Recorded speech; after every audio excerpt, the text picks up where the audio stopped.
Hi, my name is Kevin Borges and my personal project is about sports injury.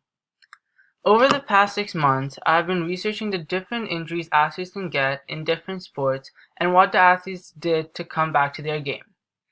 More specifically, I researched first what causes these injuries. I also researched how one would be able to prevent injuries from happening, and if it did happen, how the athlete would be able to recover as quickly as possible so they can get back to playing the sport that they love. To show you my work, and to narrow down the thousands of athletes who have been injured, I have chosen 4 different athletes to present to you. I have selected these 4 athletes because they played different sports and they all had different injuries. These athletes had to struggle and overcome a great deal of pain to be able to come back to their sport and perform at the same level. These 4 athletes are Zlatan Ibrahimovic, Peyton Manning, Grant Hill, and Maria Sharapova. I want to educate you on how to prevent injuries and what the best thing to do is when you get injured. I will start by talking about Zlatan Ibrahimovic. He is a professional soccer player who currently plays for Manchester United in England. And for the people that don't know him, he is a very good and strong player. Ibrahimovic tore his ACL during one of his soccer games. The ACL stands for anterior cruciate ligament. He tore it when he jumped up in the air and landed on the ground weirdly. Here is a video of it happening.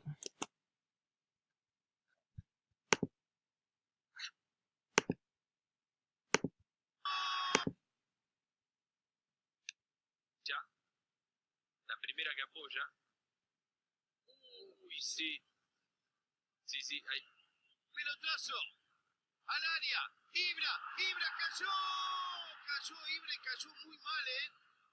Ojo con la rodilla de Zlatan.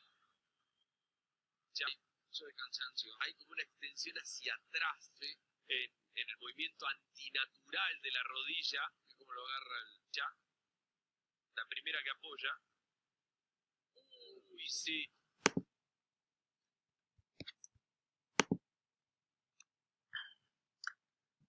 As I said, he tore his ACL.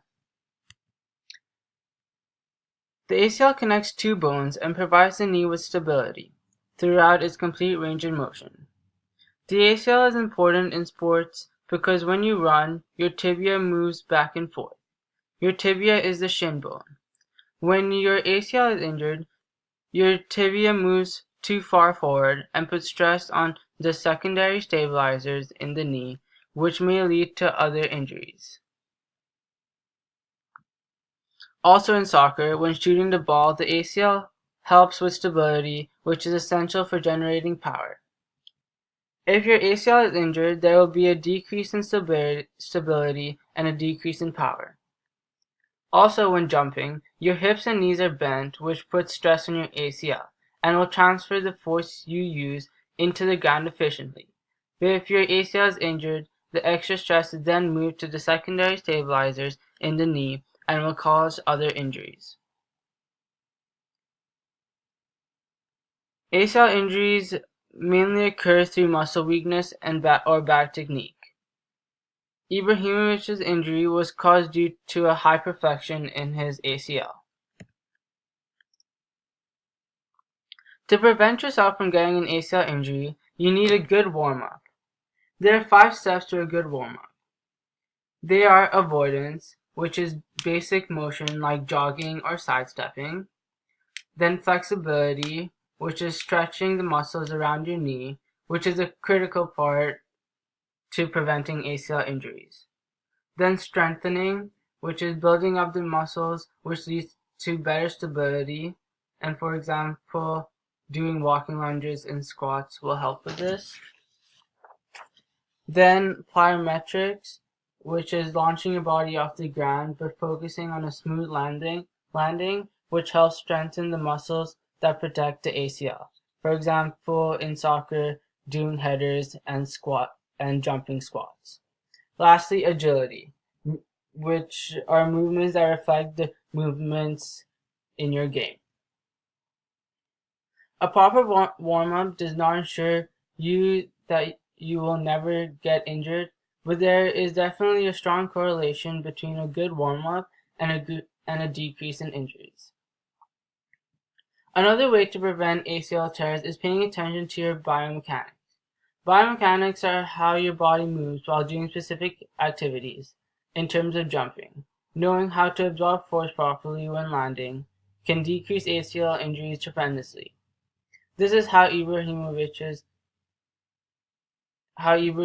got injured, because he did not have the proper biomechanics and technique when he was landing. And the last way to prevent this injury is by muscular imbalance and other muscles having to pick up the stresses of other undeveloped muscles nearby. Zlatan, like most other athletes with the same injury, received surgery. Although this is not always the best choice, people who are older or aren't keen on returning to high levels of sport do not need surgery. You also do not need surgery if you only have a partial tear in your ACL. The pros to not having surgery is that the recovery is quicker and it will still bring you back to a comfortable style of living. But the cons are that it limits your ability to reach peak performance and decreases stability in the knee, which means there is more of a chance of another injury. Because Ibrahimovic wants to return to playing soccer at such a high level, surgery was a must. After surgery, he had to go through a lot of physical therapy before he could return to the field. Physical therapy improves strength, mobility, and relieves stress in the area you had surgery on. There are 3 stages in physical therapy, which are early stage, where the goals are to reduce swelling, minimize the pain, and regain the knee's range of motion. The mid stage, which works on increasing strength, balance, and agility. And the late stage, where you do more sport-specific exercises and working on the mental aspect of the recovery, like regaining trust in your knee. This entire process took him 7 months. This was surprising to everyone, because a lot of people believed he could not come back for 2 reasons. Because the injury was so severe, and because he was 36 years old.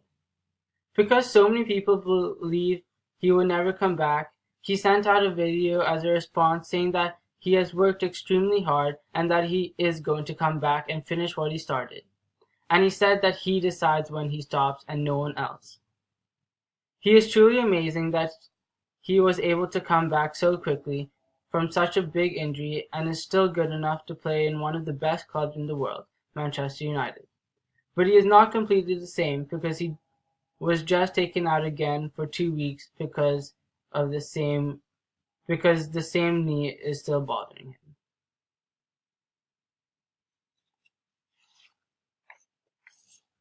I will now talk about the second athlete, Peyton Manning, who is a football player.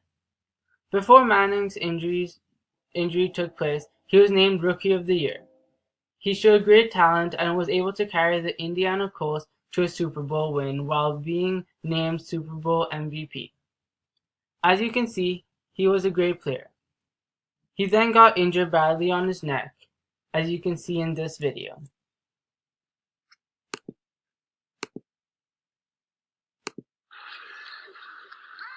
Fake handoff to a dive. Manning giving ground. Loses the ball.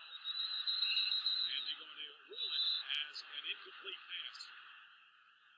And there you see Peyton Manning shaken up, losing his helmet.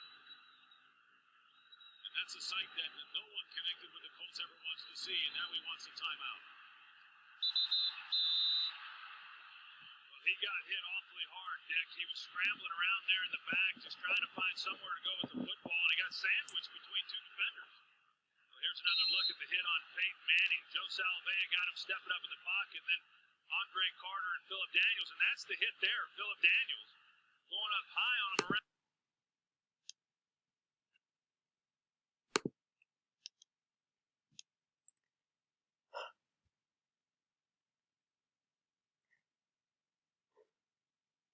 The important part to notice in that clip was that he was hit from different directions. So what did this tackle do to him? It injured his neck, which then also affected his shoulder. The injury is called a cervical disc injury. This happens in your cervical spine, which is your neck that is made up of 7 vertebrae. There are intervertebral discs that provide a cushion in between the vertebrae for the range of motion you make with your head and neck every day. This injury occurs when the disc is hyperflexed, moved beyond its normal limits, causing the disc to be overcompressed. This causes your disc to weaken and have small tears in it because the jelly-like substance, nucleus pulposus, was pushed into it. The jelly inside starts to bulge and break through the disc, which is called a disc herniation. This bulge can also push onto one of your nerves that run down your arm, which causes the pain and weakness in the arm. For a player like Peyton Manning, who's a quarterback, he and the team relies on his ability to throw the ball, but his cervical disc injury and disc herniation is causing pain to his shoulder and arm, which is very serious. Manning went through a lot to try and fix his injuries. He had 3 surgeries and stem cell therapy to fix his neck injury. His first surgery was to remove a portion of the disc pushing on the vein, which was causing him pain, but the surgery did not completely take away his pain. Hence, he had to come back for a second surgery to remove some more of the disc. But then he ran into another problem, because he had removed so much of his disc that the vertebra was now unstable, and this unstable vertebra would also start hitting the nerve that ran down his arm, causing further pain. He then needed his third surgery, called spinal fusion surgery. Spinal fusion is designed to eliminate movement through the vertebrae, making the spine more stable, which decreases pain. This was a scary time for Peyton, because doctors were saying that they weren't sure if he was going to be able to come back and play football in the NFL ever again. The surgery is done by taking out the disc between the 2 vertebrae and replaced it with a bone graft. And then the surgeon will also place a plate and screws over the graft so the vertebrae can fuse into one bone. Lastly, he then got stem cell therapy. Stem cell therapy is when you extract cells from the abdomen and insert the cells into the injury area. It is said it can help speed recovery in 3 ways: reducing nerve inflammation, regenerating nerve cells, and stimulating bone fusion. This was understandable because he has missed the whole 2011 season and was eager to get back onto the field. There are always different factors that play when it comes to the recovery time and if you will be able to come back to the sport at such a high level. Manning's age, being 35 at the time of his injury, was definitely a factor. At the time of when he was going through spinal fusion surgery, the doctors weren't certain that he would be able to play football after the surgery. Luckily, nothing went wrong and he was able to recover just fine. Manning was privileged compared to everyday people like you and me, because he was able to receive stem cell therapy, which is actually not allowed in the United States. And this technology and science is very advanced and not everyone has access to it.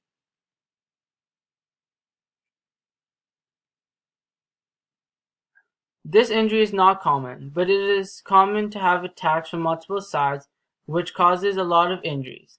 It is hard to prevent it from happening. One should be aware that going into a tackle or playing football in general carries a risk.